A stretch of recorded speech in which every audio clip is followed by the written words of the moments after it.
continuación vamos a dar comienzo a las actividades científicas con la conferencia inaugural El fracaso escolar en debate, deconstruyendo nociones y develando supuestos, a cargo de Nora Elichiri. Invitamos a la profesora a acercarse al escenario mientras contamos que la doctora Nora Emilce Elichiri es investigadora, categoría 1 de la Facultad de Psicología de la UBA. Es directora de grupos consolidados de investigación en la Secretaría de Ciencia y Técnica de la UBA con el tema Sistemas de apoyo al aprendizaje escolar, estudio de la perspectiva psicológica situacional. Tiene además a su cargo seminarios de maestría y doctorado en la Facultad de Psicología de la UBA y en la UNMI, la Universidad de Misiones. Ha sido consultora sobre temas de aprendizaje y evaluación en 23 países en América Latina, Caribe y África. Además, ha publicado 16 libros y numerosos artículos científicos. Bienvenida, Nora. Buenas noches a todas y todos. La verdad que es muy grato poder estar acá con ustedes. Agradezco en primer término la invitación a la Fundación Sociedades Complejas. Debo confesar que cuando recibí la invitación, estaba dispuesta al no, porque estaba en un momento de muchas limitaciones personales. Pero cuando vi la propuesta tan original, tuve que decir que sí. ¿Y por qué digo tan original? Porque en esta propuesta de Fundaciones Complejas se plantea la pregunta. Y yo siempre insisto en que la pregunta es una síntesis conceptual. Si pensamos en la historia de los conocimientos científicos, los cambios conceptuales se dieron por cambio de pregunta. Ante un mismo problema, si en el medioevo, por ejemplo, se preguntaban por la esencia de los cuerpos, el salto cual y cuantitativo que da en el conocimiento el cambio de pregunta al preguntarse por las interacciones fue total. Entonces, esta propuesta de una convocatoria heterogénea, abierta a debatir, a pensar, a reflexionar, me parece realmente muy original. En los circuitos académicos no estamos muy acostumbrados a esto de la diversidad, pero en los circuitos técnicos y profesionales también, ¿no? Estamos acostumbrados a circular en circuitos homogéneos, cada cual repitiendo los discursos de su circuito. Incluso a veces en nuestros circuitos académicos, dentro de la psicología, que es el área donde yo estoy trabajando, también escuelas de pensamiento. Y los problemas nos pasan por acá. Entonces, el partir de una situación problema y en base a ella convocar a las disciplinas afines a debatir, a reflexionar, me parece muy importante. Por otro lado, esta problemática no es nueva. Prácticamente surge con el surgimiento de la escuela obligatoria. Pero realmente es importante pensar cuáles son las diferencias que tenemos en nuestro contexto actual. Esas discusiones que solemos tener por línea de pensamiento, debate de autor, no tienen sentido si no los orientamos a una definición de una situación problema. Pero en la lectura de la situación problema está el marco conceptual, es el marco teórico, es el lente que nos permite ver la realidad. Y ahí empiezan las diferencias, porque ante una misma situación problema hay distintas lecturas.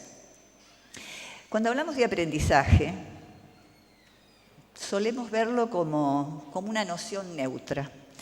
Sin embargo, detrás de cada concepción de aprendizaje hay una concepción del conocimiento, hay una concepción de la inteligencia, hay una concepción de la subjetividad y una concepción del contexto situacional.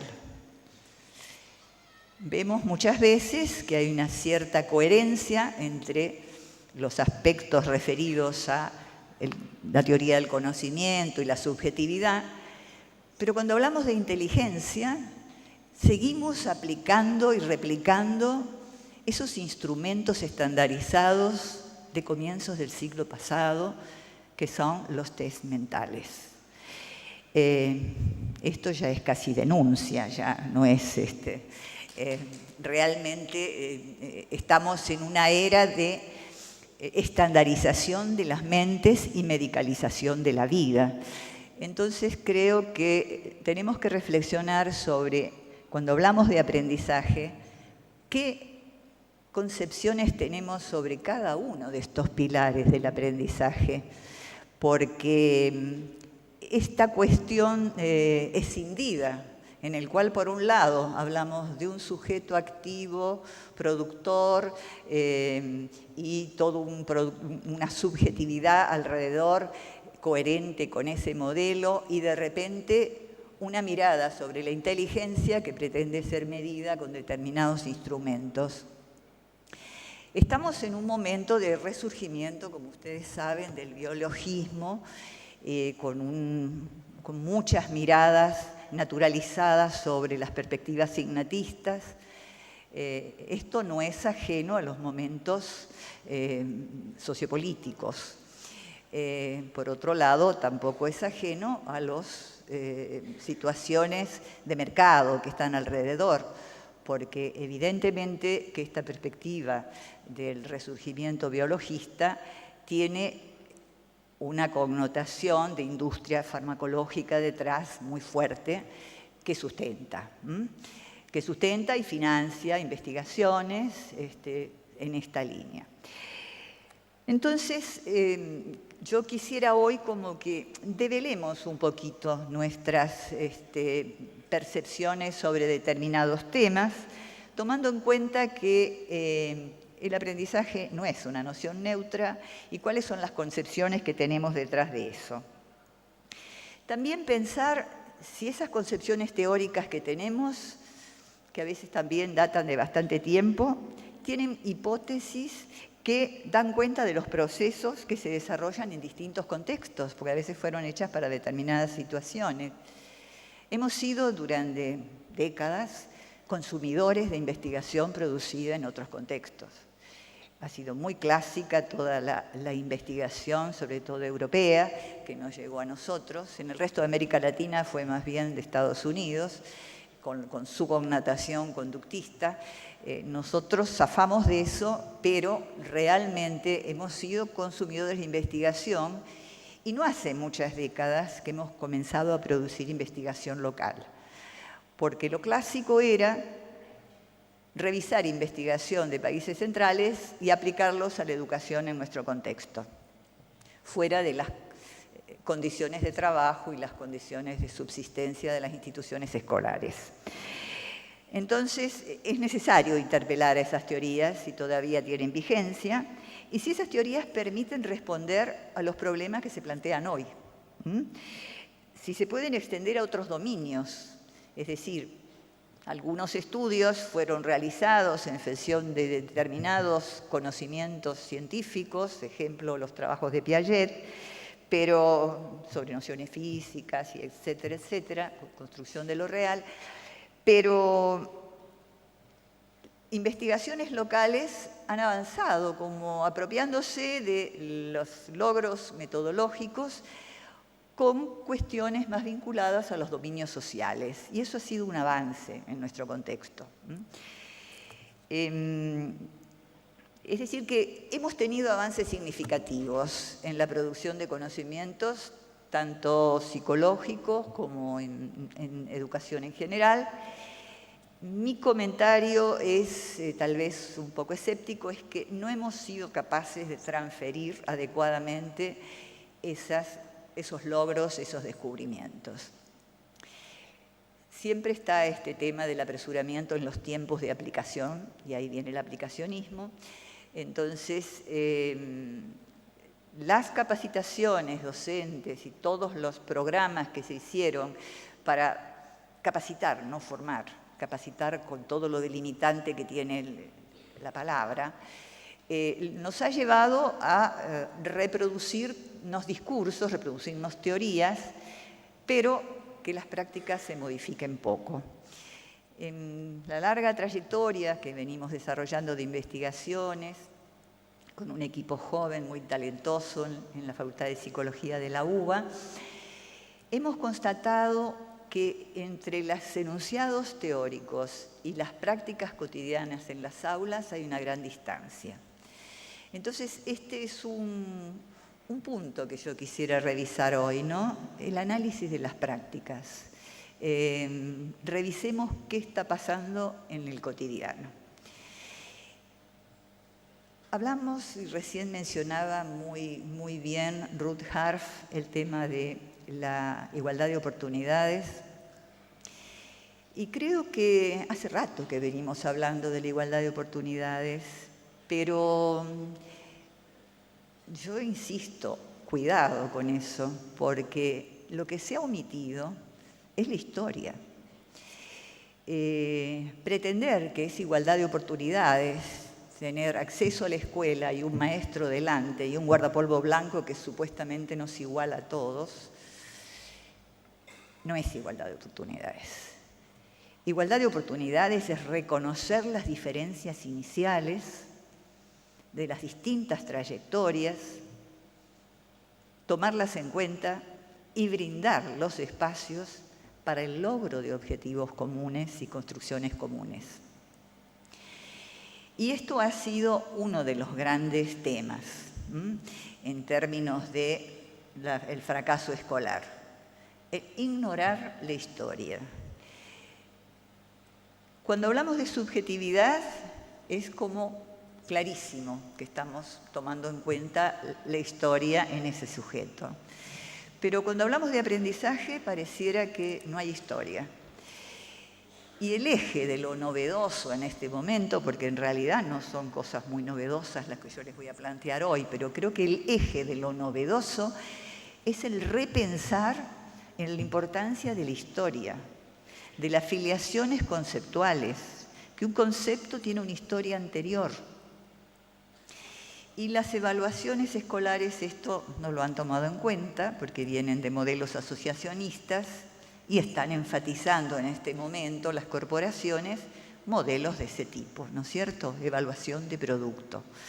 Entonces, la diferencia es tomar en cuenta la historia, tomar en cuenta los procesos.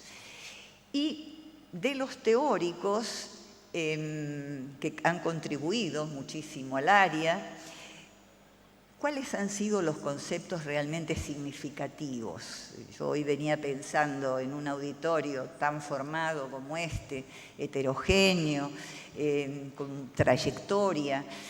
¿Qué podemos reconsiderar sobre los autores que tantas veces hemos revisado? Y creo que todavía sigue vigente, y en ese sentido pongamos hoy en cuenta qué conceptos todavía tienen hoy vigencia. El concepto de competencia por sobre del desempeño, concepto que muy bien describió Noam Chomsky en sus investigaciones lingüísticas y otros seguidores con investigaciones psicolingüísticas, pero que aún hoy en día, si pensamos en las evaluaciones, lo que se está centrando es en el desempeño, en la ejecución, en ese momento sincrónico, sin tomar en cuenta cuáles fueron los antecedentes, el nivel inicial de ese aprendizaje. Es decir, más que estar polarizando autores, es como revisar de esos autores qué conceptos todavía hoy tienen vigencia. Y si yo quiero retomar algunas cuestiones de Piaget y de Vygotsky, creo que hay elementos potentes comunes que son justamente el mirar en términos de las posibilidades del sujeto, en lo que los sujetos pueden y saben. Y en esa cuestión de que el error es un momento necesario y que puede ser un momento constructivo. Es decir, que no un conjunto de aptitudes, de capacidades para ser llenadas, ni unidades de información. Ojo con eso, información no es conocimiento. Tenemos que tender al conocimiento. ya con el avance de lo tecnológico, no podemos ser depositarios de información. El desorden que implica ingresar a Internet, si uno no tiene claro qué es lo que está buscando, implica que la información está ahí, pero el que la organiza, el que selecciona lo relevante para producir conocimientos, es el que se acerca a eso. Esto es lo que tenemos que tener en la escuela de hoy. Pero nuestra escuela es todavía analógica y nuestros chicos ya son digitales. Entonces es necesario como revisar estas cuestiones sobre la construcción de conocimientos. Cuando no se produce el aprendizaje, no es el sujeto el que falla. Realmente en la historia del fracaso escolar ha habido como momentos, algunos muy centrados en problematizar al individuo, en otros la familia. En esa mirada de la situación problema, si yo digo, bueno, el problema del fracaso escolar, durante muchas décadas estuvo centrado en factores individuales, en términos de patologías individuales, problemas metodológicos, alteraciones genéticas. No vamos a negar que existe la patología, pero no en las cifras que se describen respecto al fracaso escolar masivo. Entonces, ante esa mirada sesgada en lo individual, es necesario agregar la mirada del foco de lo social. Y ya hace rato la sociología de la educación ha venido documentando con investigaciones muy interesantes, ya desde la época de las investigaciones de Bourdieu en Francia, mostrando cómo el sistema educativo, quienes entran, quienes persisten y quienes salen, cómo se desarrolla una selección social a través del propio sistema. Incluso respecto al sistema educativo en Francia, cualquier parecido no es mera coincidencia, mostrando cómo la alfabetización en el primer ciclo es un instrumento de selección social. Tomando como base estos ejes, nosotros comenzamos un plan de investigaciones en la Facultad de Psicología. Yo voy a comentar ahora algunas de esas primeras etapas, que son las que no hemos publicado así a nivel de difusión, sino que han sido solo documentos de investigación o documentos de organismos transferidos a UNICEF, a UNESCO, más en términos de desempeño y desarrollo de políticas en relación a ello. Y en la última etapa estamos más centrados en microprocesos cotidianos en el aula. Es decir, estamos en un contexto adverso. Creo que es necesario posicionarse en la mirada de en qué momento estamos. Pero eso no implica que nos quedemos atrapados, inmóviles, porque no están los cambios que quisiéramos ver. Creo que si está dada la situación de límite del contexto, tenemos que llegar hasta ese mismo lugar del límite, procurando empujar un poco ese margen. Y esto desde cada uno de los lugares en los cuales nos desempeñamos, ya sea en el aula, en cargos directivos, en espacios terapéuticos, es decir, revisando nuestras prácticas. Yo quisiera hoy, claro, por deformación profesional tal vez, quisiera alentarlos a la investigación, que ni más ni menos quiere decir que documenten sus prácticas, porque en mi vasto recorrido de escuelas a nivel local, nacional y regional en América Latina, he visto experiencias increíbles, realmente que funcionan, en el cual docentes y alumnos aprenden, pero que no están escritas en ningún lado. No están documentadas siquiera. Están descalificadas, porque pareciera que los que deben investigar son determinados personajes de la élite. Y Uno de nuestros conceptos centrales es el de documentar ejes de la vida cotidiana que funcionan. Esto es lo que estamos revisando en las últimas etapas. Partí desde planteos muy macro, al comienzo, con todo el apoyo de un equipo de cátedra en la Facultad de Psicología, de una cátedra masiva que pudo apoyar e ir a las escuelas, con un proyecto longitudinal, es decir, empezar con los niños de primer grado y los seguimos hasta tercero, de escuelas públicas, de escuelas estatales. Más tarde hemos trabajado también en escuelas de gestión privada, no yo personalmente, pero gente de nuestro equipo que tiene larga trayectoria en esto. Y siempre aparece la cuestión de lo no documentado, de la experiencia interesante no documentada. Entonces, la invitación también es a revisar nuestro cotidiano, en nuestras instituciones, qué cosas están funcionando, porque no todo es fracaso, hay muchas situaciones que nos están remitiendo avances aún en condiciones difíciles. Cuando nosotros empezamos con este seguimiento de 4 primeros grados, contrastantes, escuelas de gestión estatal, pero una ubicada en un barrio con lo que en ese momento denominábamos necesidades básicas y satisfechas, y otra de un sector medio.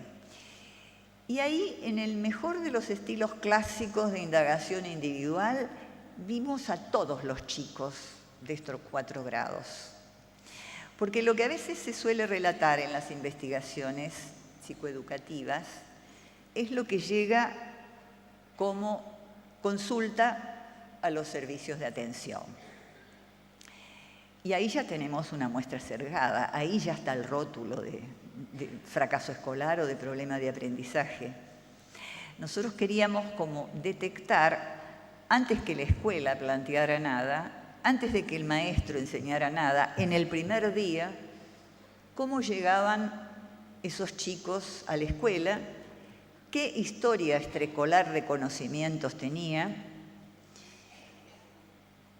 y ahí documentamos con situaciones experimentales, flexibles, pero la misma para todos. Hicimos 3 cortes, otro a mitad de año y otro al final, y a mitad de año ya vimos que la institución educativa ya tenía señalado quiénes eran los exitosos. Y muy tempranamente, quiénes eran los que estaban en situaciones de tener que rendir o repetir. En ese momento se repetía. Uno de los impactos positivos del proyecto fue justamente que se modificó el sistema de promoción en el primer ciclo. Y con nuestros datos, cuando la institución educativa dice al fin de año quién está en condiciones de promover, quién no, ahí nos encontramos con la sorpresa, y esto es lo lindo de la aventura de la investigación, que aparecen cosas inesperadas. Nosotros no habíamos planteado ninguna cuestión de género en el proyecto, ignorante al respecto. Sin embargo, aparece una cuestión de género. Mayoritariamente los chicos que presentaban dificultades eran varones. Que presentaban dificultades quería decir que habían sido evaluados o que tenían que rendir o que reprobaban. Entonces volvimos a nuestros registros de cuáles eran los niveles de hipótesis generales de las niñas y los niños al comienzo del año, cuáles fueron sus hipótesis. Y ahí vimos, en la segunda entrevista que les hicimos, que a nivel epistemológico no había diferencia conceptual entre lo que los niños y las niñas recibían. La diferencia aparecía en aprendizajes formales, aparecía en rituales, aparecía en un cierto aprendizaje del sometimiento y la obediencia, la prolijidad, que estaba más arraigado por socialización en las niñas, pero a nivel conceptual ambos estaban en una situación de dificultad. Es decir, que aquellos casos en los cuales pensábamos que había una variable que rápidamente en este contexto actual apuntaría a lo genético, en esta naturalización de lo biológico, mostró que tenía que ver más que nada con aspectos de socialización. Bueno, el hacer este tipo de trabajo en terreno es muy costoso, es muy difícil, implica equipos, implica mucha gente interesada en la investigación, mucha gente comprometida con la escuela pública, porque esto lleva mucho tiempo de detenimiento. Y no dejo de agradecer a aquellos equipos iniciales, muchos de los cuales todavía continúan con los proyectos actuales. Cuando decíamos recién igualdad de oportunidades al inicio de la escolaridad, a veces no nos damos cuenta que la pregunta, que es lo que yo estoy ponderando, en todo niño o niña aparece en todo contexto. Preguntas sobre los efectos de la naturaleza, el día, la noche, la luna, los conocimientos físicos, todo eso. Un amplio universo no pautado. Pero cuando el niño niña entra a la escuela, le permitimos interrogarse sobre el currículum. De repente todo eso que eran sus intereses y motivaciones quedan fuera.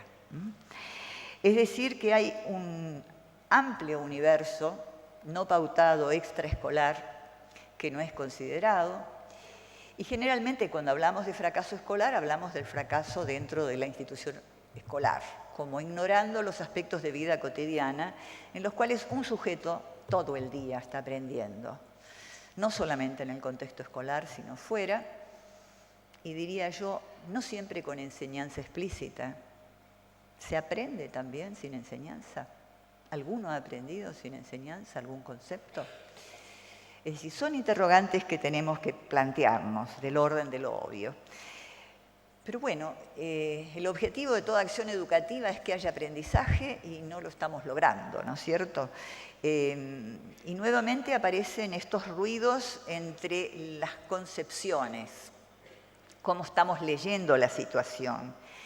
Si yo me recorto en el aula, hay una multiplicidad de sistemas, porque nosotros hablamos de sistemas de aprendizaje, que están interactuando.